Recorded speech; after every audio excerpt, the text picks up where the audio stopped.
주보 있으신 분들은 뒤쪽에 있는 이달의 암송 말씀을 봐주시고 없으신 분들은 앞에 PPT를 봐주시면 됩니다. 자, 이달의 암송 구절입니다. 다 같이 읽기를 시작하겠습니다. 갈라디아서 5장 22절 23절 말씀. 오직 성령의 열매는 사랑과 희락과 화평과 오래 참음과 자비와 양성과 충성과 온유와 절제니 이 같은 것을 금지할 법이 없느니라. 아멘. 한 번 더 읽어볼까요? 자, 이달의 암송 구절 다 같이 읽기를 시작하겠습니다.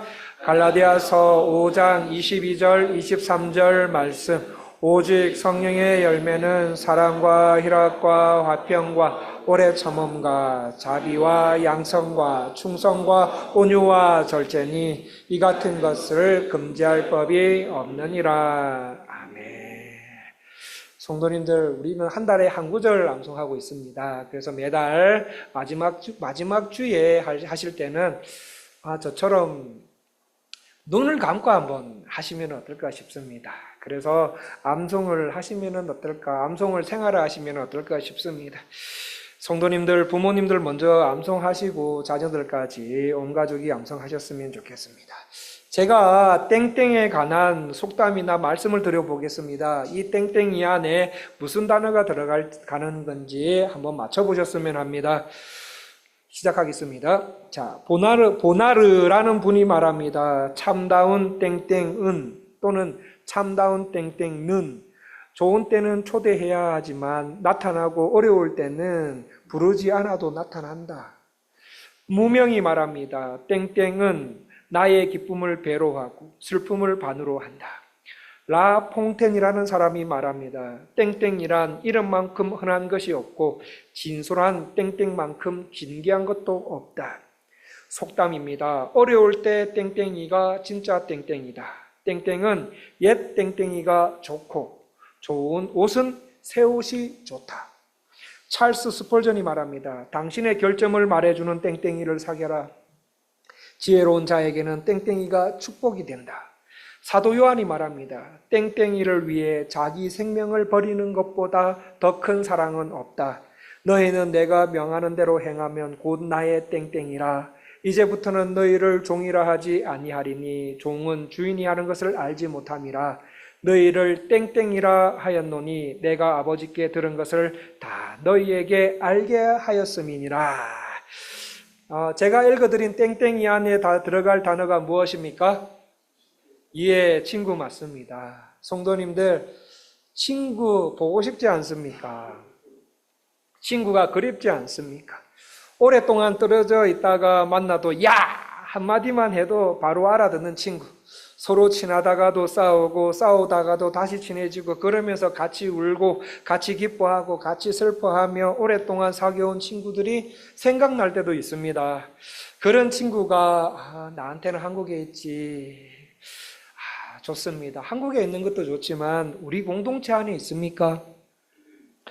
평상시 사이가 좋을 때는 함께 웃고 그리고 교제하지만 저 사람 저런 면도 있네. 저러면 나하고 교제 못하는데 나한테 이런 말 했대. 나한테 이런 말 했대. 이러면은 조용히 관계를 끊거나 멀리하는 그런 얄팍한 관계 말고 공동체 안에 난 저 사람이 말하면 좋은 말이든 나쁜 말이든 달게 들을 거야. 저분은 나의 친구다라고 생각할 만한 분이 2명만 있어도 신앙생활 잘 즐겁게 할 것 같지 않습니까? 그런데 사도 바울에게 그런 사람이 있었다는 거 아십니까? 그 사람이 바로 누가라는 사람입니다. 누가. 바울이 누가를 소개하기를 이렇게 소개합니다. 내 사랑하는 누가. 누가가 아니라요. 누가. 사람 이름입니다.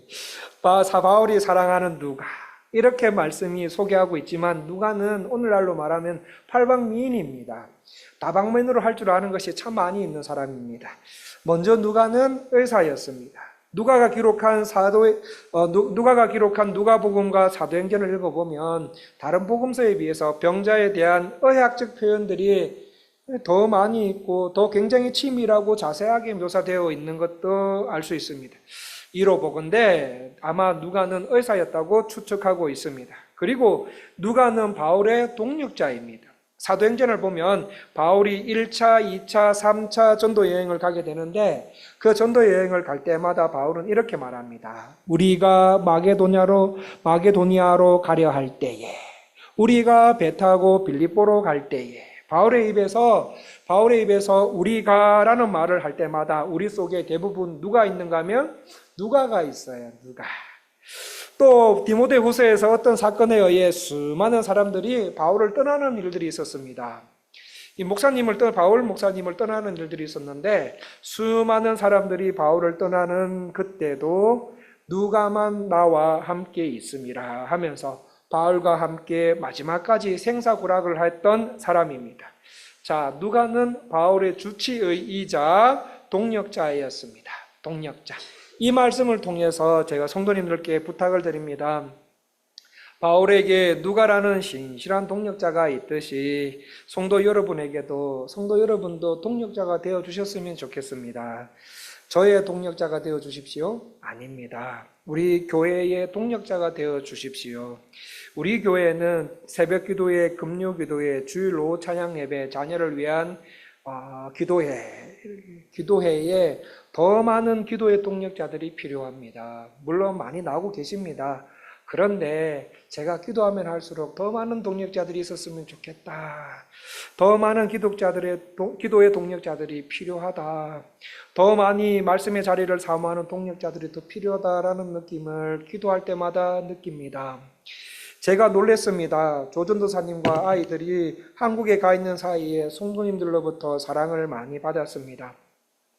성도님들 입장에서는 우리 목사님 밥은 제대로 드시나, 식사는 제대로 하고 계시나 하는 마음으로 식사 초대해 주셨지만 저는 성도님들과 교제하면서 이렇게 마음이 고운 분들이 우리 교회 성도님들이시구나 하면서 드는 생각이 있었습니다. 그것이 뭐냐?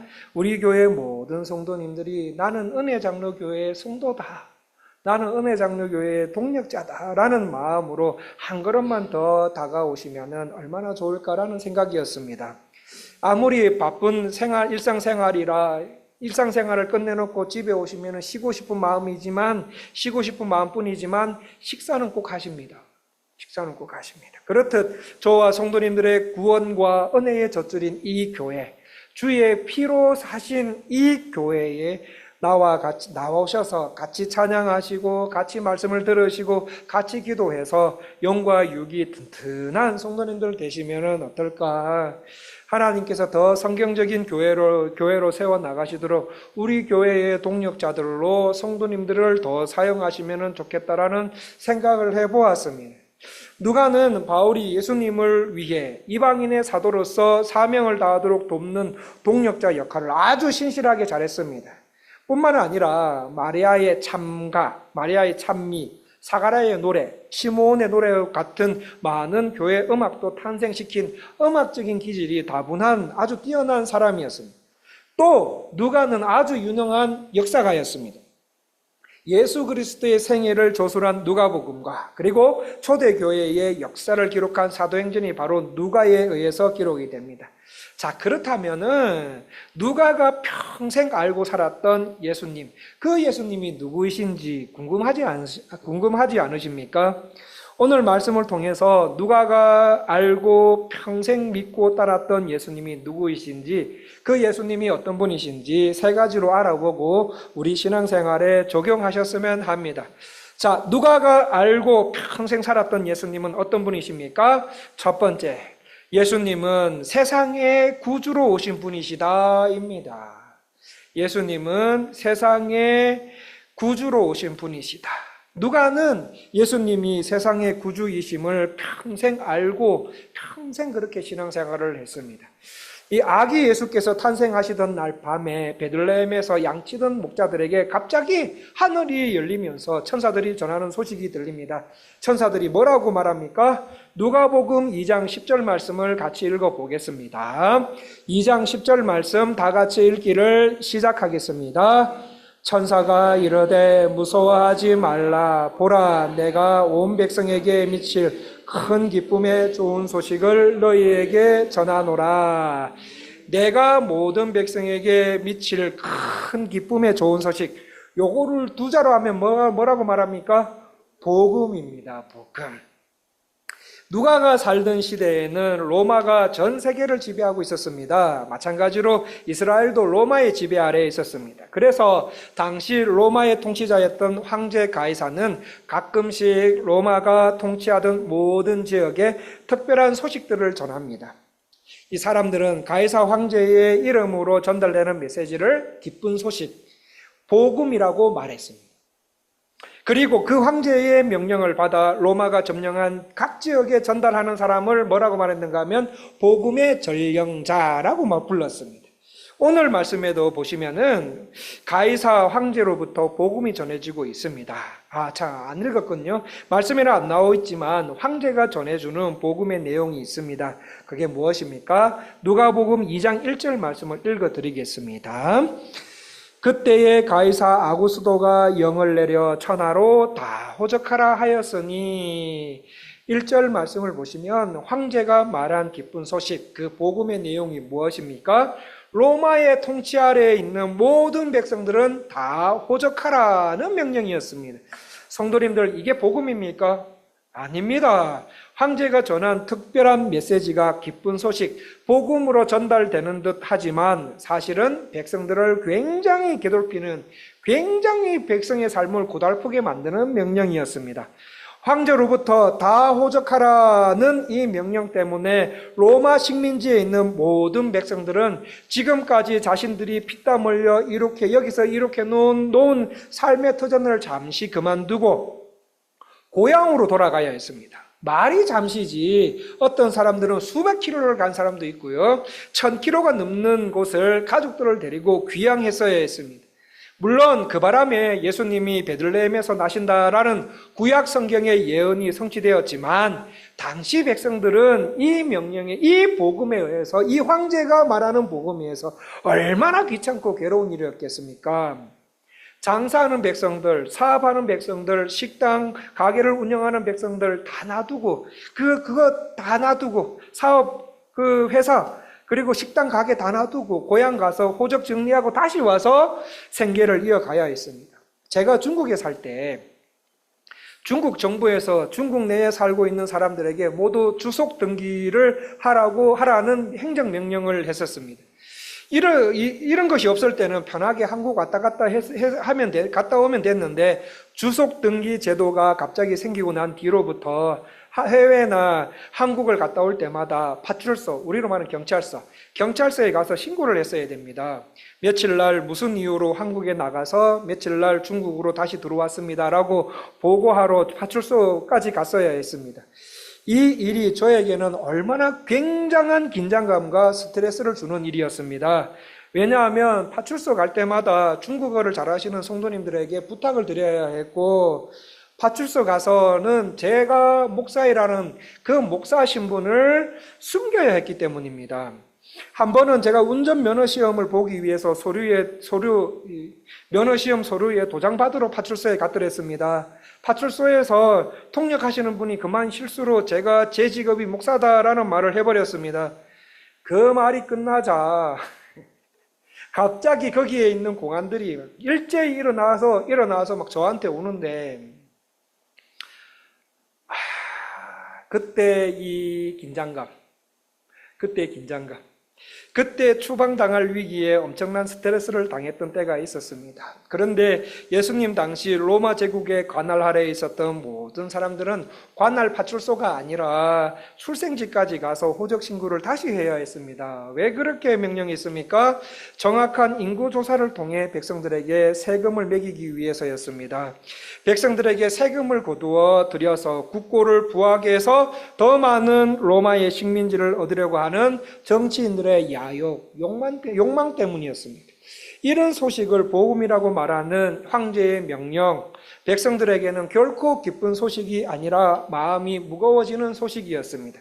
그런데 10절 말씀에 보시면 천사도 큰 기쁨의 소식을 말한다고 합니다. 내가 온 백성에게 미칠 큰 기쁨의 좋은 소식을 너에게 전하노라 라고 말하고는 이 천사가 말한 복음의 내용이 나옵니다. 그 복음의 내용이 무엇입니까? 11절 말씀을 다 같이 한번 읽어보겠습니다. 11절 말씀 다 같이 읽기를 시작하겠습니다. 오늘 다윗의 동네에 너희를 위하여 구주가 나셨으니 곧 그리스도 주시니라. 천사는 아기 예수님을 가리켜서 뭐라고 말합니까? 구주이시다. 그리스도 주시다. 예수님이 바로 구원자이시다. 예수님이 바로 구원자이시다. 그리스도이시다라고 선포하고 있습니다. 여러분, 이게 복음이에요. 이게 복음. 성도님들, 예수님이 구주이십니다. 예수님이 그리스도 주이십니다. 우리 양옆에 있는 분들에게 이렇게 진심으로 고백해 보시겠습니까? 예수님이 구주이십니다. 예수님이 그리스도 주이십니다. 이렇게 시작. 예수님이 구주이십니다. 예수님이 그리스도 주이십니다. 진심으로 고백하셨습니까? 진심으로 하신 이 고백이 여러분의 현재의 삶과 미래를 이끌어 가실 줄 믿습니다. 그리스도라는 말은 기름 부음 받은 자라는 뜻으로 구약에서는 메시아로 쓰입니다. 구약에서 머리끝부터 발끝까지 올리브 기름을 부음 받고 취임하는 세 가지 종류의 사람이 있었습니다. 왕, 선지자, 제사장입니다. 그래서 이스라엘 사람들은 자신들을 하나님의 공평과 정의로 다스릴 왕을 기다리고 있었습니다. 그런데 역사가 이어져 내려오면서 이 사람이다 싶으면 아니고, 또 이 사람이다 싶으면 이 왕이다 싶으면 또 아니고, 그렇게 하다가 다윗이 왕이 되었습니다. 다윗이 왕이 되었을 때 하나님의 공평과 정의가 조금 그 땅에 이루어지는 것 같았는데, 이 다윗이 죽고 나니까 다시 시들시들해집니다. 그리고 또다시 이 사람이 왕이 되었으면 좋겠다 해서 왕이 되면 처음에는 좀 잘하다가, 하나님 앞에 좀 잘하다가 폭정을 행하는 왕들로 계속 반복이 됩니다. 이스라엘 백성들은 현실에서 끊임없이 정의롭고 공평하지 못한 왕에 의해서 정말 마음 아픈 일들을 많이 당했습니다. 그런 가운데 하나님께서 기름 부으신 왕, 우리를 공평과 정의로 통치하실 왕을 보내주실 것을 확실히 믿으면서 기다리고 또 기다리고 있었습니다. 또한 이스라엘 사람들은 자신들을 진리로 인도할 선지자를 기다립니다. 하나님과 인간 사이에 있는 죄를 해결해 화목한 관계로 인도하는 그 제사장이 나타나 자신들을 구원해 주기를 기다립니다. 그런데 기다릴 때마다 번번이 실패합니다. 이분이 정말 진리로 우리를 하나님께 인도하실 선지자다 싶으면 아닙니다. 또 이분이 정말 우리를 하나님과 화목한 관계의 회복으로 인도할 제사장이다 싶으면 또 아닙니다. 이 사람이다 싶으면 아니고 또 아니고 또 아니고 하는 역사가 반복적으로 흘러내려오던 어느 날 천사가 나타나 선포합니다. 선지자, 왕, 제사장의 역할을 한꺼번에 할 구원자가 여기에 있다. 그분이 바로 예수님이시다. 예수가 바로 구약에서 약속한 왕이시며 선지자이시며 제사장이다. 예수가 구원자다. 예수가 그리스도 주시다라고 선포합니다. 우리 예수님께서 이 땅에 구세주로 오셨으므로, 우리 예수님께서 이 땅에 구원자로, 구세주로, 그리스도로 오셨으므로 사도행전에서 누가는 뭐라고 말합니까? 주 예수를 믿어라. 그리하면 너와 네 집이 구원을 얻으리라. 천하 인간의 구원을 얻을 만한 다른 이름을 주신 일이 없느니라. 예수 그리스도를 믿음으로 우리는 죄에서 건짐받고 하나님 앞에 나아가 하나님과 평화하게 되는 일이 열렸다라고 라는 큰 기쁨을 가지고 천사는 저와 여러분에게 선포하고 있습니다. 비록 로마의 황제 가이사 아구스도가 한 명령을 복음이라고 하고 황제가 한 명령이 이 땅에 평화와 안정을 가져다 줄 거라고 약속했습니다. 그러나 어떻습니까? 실현되지 못했습니다. 영원히 멸망하지 않을 것 같은 로마가 하루아침에 폭삭 망해버렸습니다. 그러니 정치적 평화가 아니라 우리 마음 깊은 곳에서 누릴 수 있는 진정한 평화를 가져다 주시는 분이 예수님이시다. 누가는 예수님이 구원자시다. 이 땅에 구원의 주로 오셔서 인생이 갈망하던 참 평화를 믿는 사람들에게 주시는 분이 바로 예수님이심을 전하고 알고 전하며 평생 그렇게 살았습니다. 자, 누가가 알고 평생 의지하며 살았던 예수님은 어떤 분이십니까? 두 번째로 주의 백성들에게 죄사함을 주시는 분이십니다. 지난주 본문인 마태복음 1장 21절에서 아들을 낳으리니 그 이름을 예수라 하라. 이는 그가 자기 백성을 그들의 죄에서 구원할 자이심이라 하니라.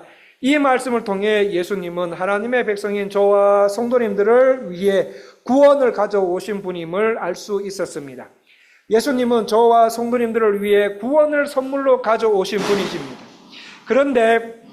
그런데 성경이 말하는 구원을 얻기 위해서는 구원을 이해하시는 동시에 죄를 알아야 됩니다. 여러분, 죄를 아셔야 됩니다. 여러분이 가지고 있는 죄가 무엇인지, 여러분이 제가 가지고 있는 것이 어떤 것인지 아셔야 됩니다. 우리가 받았고 우리가 전거하는 이 구원의 복음은 죄를 통해서 이해되어야만 진정한 구원이 됩니다. 구원의 전제가 바로 죄로부터의 회개, 죄로부터의 돌이킴이 반드시 있어야 한다는 말씀입니다. 죄 속에 빠져 있는 내 비참한 실존을 성령님께서 보게 하심에 따라 깨달으셔야 된다는 말입니다. 이 죄의 문제를 해결하지 않고는 결코 나는 새로운 인생을 살 수 없다라는 사실을 알고 내 자신을 죄로부터 돌이키는 과정이 있어야 됩니다. 그런 후에 예수님을 믿는 순간 성령님의 역사하심으로 구원이 우리에게 임하게 됩니다. 가끔 보면은 교회 생활하면서도 구원의 확신, 구원의 기쁨이 없는 사람이 있습니다. 왜 그렇습니까? 가장 중요한 원인이 뭐냐 하면 자신이 죄로부터의 돌이킴, 진정한 죄로부터의 회개가 없기 때문일 수 있습니다. 내가 가진 죄의 참모습을 보고 이 죄는 나를 파멸시킬 수 있겠다. 비록 이 죄 때문에 나는 하나님의 진노를 피할 수 없는 사람이다. 없었던 사람이다. 하지만 이 죄를 예수님께서 짊어지시고 십자가에서 거룩한 피를 흘리심으로 예수님께서 대신 내 죄값을 지불해 주셨다. 그러므로 그 예수가 나의 구주와 주님이심을 깨닫고 고백하는 순간 주님이 나를 구원하신 주님의 그 구원의 감격, 그 감격이 얼마나 크고 그 어떤 것보다 가치 우위에 있다는 것을 깨닫게 되실 것입니다. 그리고는 구원의 감격이 있고 그 감격 속에 기쁨이 있고 그 기쁨으로 살아가는 거죠. 그리고 예수님께서 주시는 구원의 유익들이 뭡니까? 하나님의 사랑을 확실히 아는 것과 양심이 평안한 것과 성령 안에서 얻는 기쁨을 누릴 수 있습니다. 또 은혜의 증진과 끝까지 고난을 굳게 참는 삶, 그 삶 살다가 주님 오라 하실 때 영광 중에 하나님 나라에 가게 되는 것이죠. 그게 구원받은 우리가 받는 유익입니다. 그래서 누가는 단순히 복음을 전한다는 말 하지 않고 뭐라고 말합니까? 죄사함을 얻게 하는 회개를 전파한다라고 설명합니다. 그런데 이 복음이 내 안에서만 있는 것이 아니라 어떻게 된다고 말씀하십니까? 누가복음 24장으로 가보시겠습니다. 누가복음 24장 46절에서 47절 말씀을 같이 한번 읽어볼까요? 누가복음 24장 46절에서 47절 말씀 다 같이 읽기를 시작하겠습니다.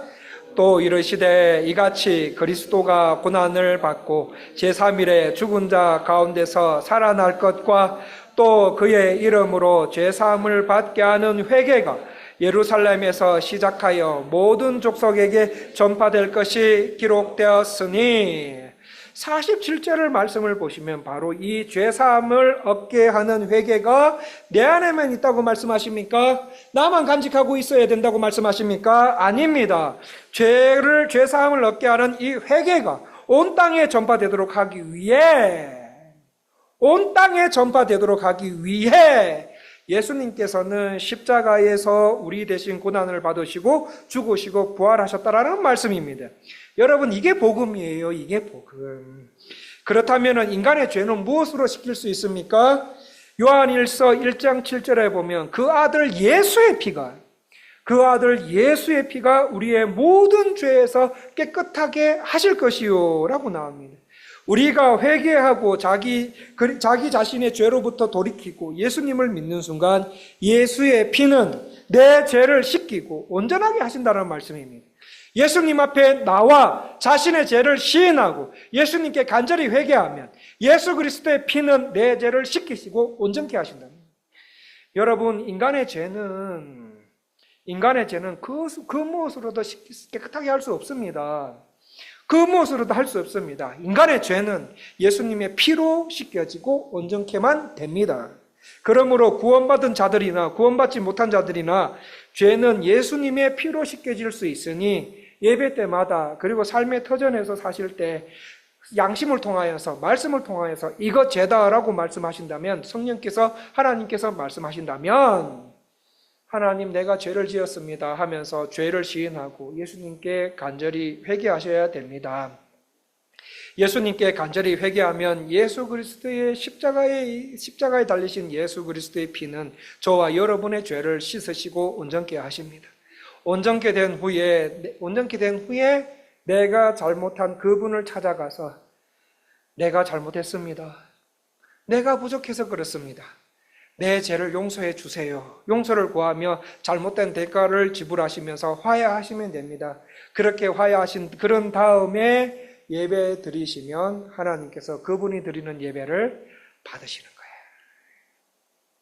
누가가 전한 복음은 오직 예수의 피로만 우리가 죄사함을 받을 수 있다는 소식이 바로 복음의 본질 중에 하나입니다.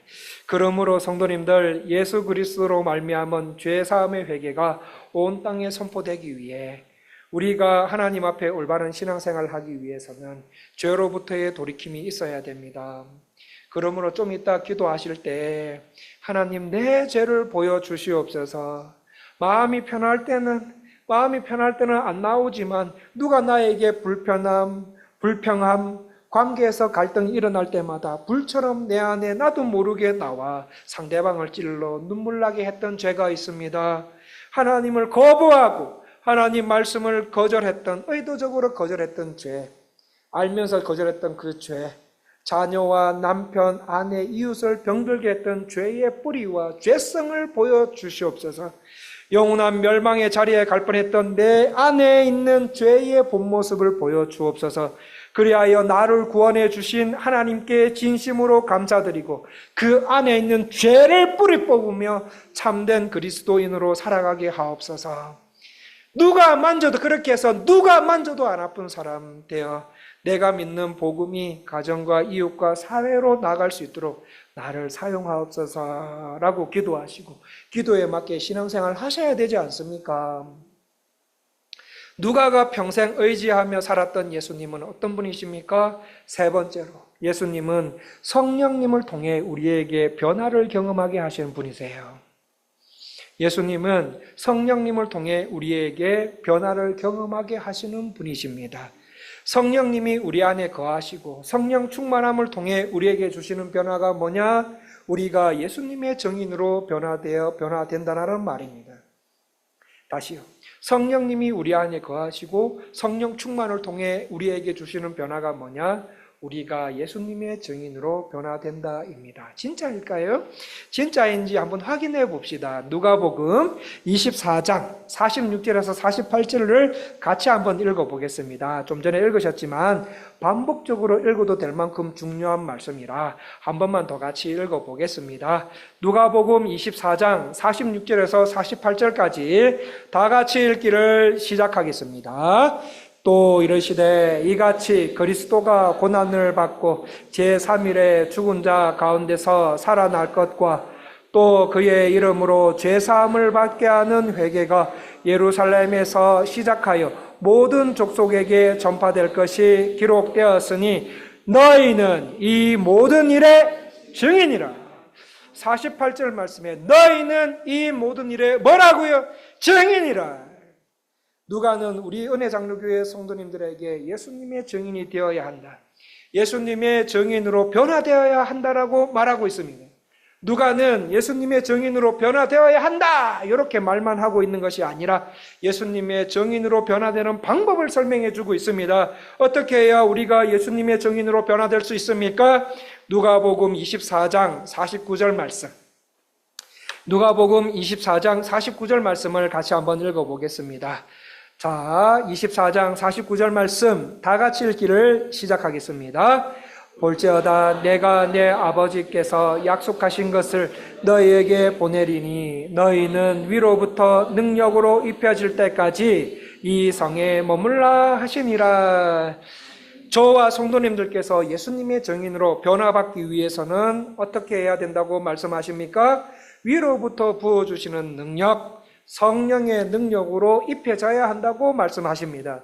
예수님의 증인이 되기 위해서는 인간의 능력, 인간의 설득력, 인간의 말로 복음을 전할 수 없다.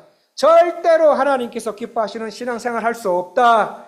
예수님의 증인이 되기 위해서는 성령의 능력을 입어야 된다. 이렇게 말하고 있습니다. 성도는 복음의 증인이 될 뿐만 아니라 세상에서 복음에 합당한 생활을 해야 되는데 성령의 능력을 입을 때 이것이 가능하다 이 말입니다. 누가는 이 복음이 나에게 적용이 되고 예수님을 닮아가며 예수님을 전파하며 살기 위해서는 성령 충만, 성령의 능력을 입어야 된다. 그래서 우리 예수님 성천하신 후에 제자들과 120명의 무리들은 어떻게 합니까?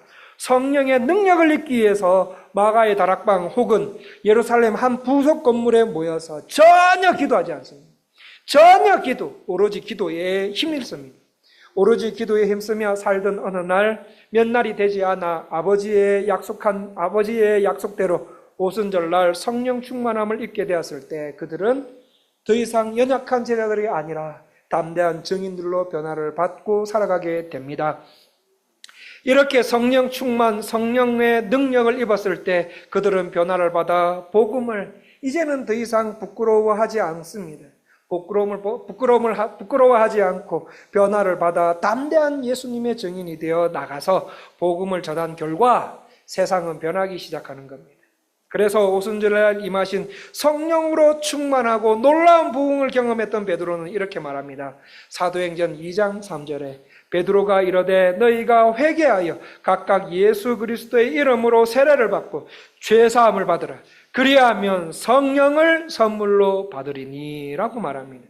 우리가 회개하고 예수님을 믿는 순간 성령이 주어진다라는 말씀입니다. 구원받은 모든 성도들 안에는 성령께서 내주하신다라는 말씀입니다. 그리고 그때부터 성령님의 다스리심을 받게 되고 성령님의 다스리심 속에 충만함을 입으면 내 안에서부터 놀라운 변화가 일어나기 시작합니다. 그뿐 아니라 내 안에 일어나는 놀라운 변화를 통해서 예수님과 하나님 나라가 이 세상에 그 무엇보다 비교할 수 없이 가치가 높다라는 것을 깨닫게 됩니다. 예수님과 하나님 나라가 이 세상 그 무엇보다도 비교할 수 없이 가치가 높다라는 것을 깨달은 사람들은 복음을 위해 예수 그리스도를 위해 살기 시작합니다. 그리고 예수님을 전하기 시작합니다. 그렇게 되면 내 이웃들이 변하고 세상이 변합니다. 여러분, 이게 누가가 예수님을 평생 의지하며 생활하면서 생긴 비전이에요. 이게 비전이에요. 누가가 전한 예수님이 오늘 이 땅에서도 전해지기 위해 성령님을 사모하고 성령 충만함을 입기를 간절히 기도하셔야 된다는 거지요. 성도님들, 성령 충만함을 사모하십시다. 성령 충만한 분들 되십시다. 성도는 성령 충만해야 하고 성령님과 함께 동행하는 삶을 살아야 된다는 겁니다. 성령 충만해야 예수님을 바로 알 수 있고 성령 충만해야 예수님을 바로 믿을 수 있습니다. 성령 충만해야 뭐가 진짜 중요한 인생인지 알 수 있습니다. 성령 충만해야 교회 일을 바른 관점을 가지고 올바른 마음과 올바른 태도를 할 수 있습니다. 성령 충만해야 세상에서 올바른 신앙생활을 할 수 있습니다. 그렇다면 이때까지 세상을 어떻게 살아오셨습니까? 성령 충만한 사람이 되어 이러한 신앙의 유익들을 누리기 위해 간절히 기도하는 신앙을 이어오셨습니까? 성령님, 지금 말씀 읽습니다. 말씀을 통해 하나님을 만나게 해주세요 라는 진실된 마음으로 말씀을 읽고 순종하시는 신앙생활 하셨습니까? 아니면 세상생활 하시면서 내 자신의 이익, 내가 이거 하면 이익이 돼요, 유익이 나한테 찾아와요, 그리고 하나님의 말씀이 있습니다. 그런데 이것이 충돌될 때 여러분은 어느 쪽을 선택하셨습니까? 성도가 성도되는 유일한 근거, 하나님의 말씀이 이 세상 속에서도 나를 지배하도록 더 성령님을 사모하시고 성령님의 인도하심을 받도록 여러분 갈망하셔야 되지 않습니까? 성령의 능력을 입기 위해서, 성령 충만하기 위해서 여러분 갈망하셔야 되지 않습니까? 성령 충만한 성도 되기 위해 꾸준히 말씀에 귀 기울이셔야 되지 않습니까? 9월 첫째 주부터 사실은 2025년 하반기 우리 교회 구역 예배, 주일학교 사역 등등이 이제 다시 시작이 됩니다. 사실상 그때 시작됩니다. 이 시작점에 하나님께서 우리 교회와 성도님들께 요구하시는 신앙은 예수님을 위해서 사는 거예요. 예수님을 위해서 사는 신앙과 성령 충만임을 기도를 통해서 알게 되었습니다. 그러하여 다음 주까지 성령님에 대해서 설교하려고 합니다. 누가가 말한 것처럼 우리가 성령의 능력을 입고 하반기 신앙생활을 하기 시작할 때 작든 크든 간에 변화가 일어나기 시작하실 것입니다. 내 깊은 곳 속에서부터 세상의 변화가 시작되실 것입니다. 성령의 능력을 입고 주의 일을 합시다. 성령의 능력을 입고 직장일을 합시다. 성령의 능력을 입고 신앙생활을 하셨으면 좋겠습니다. 말씀을 마무리하겠습니다.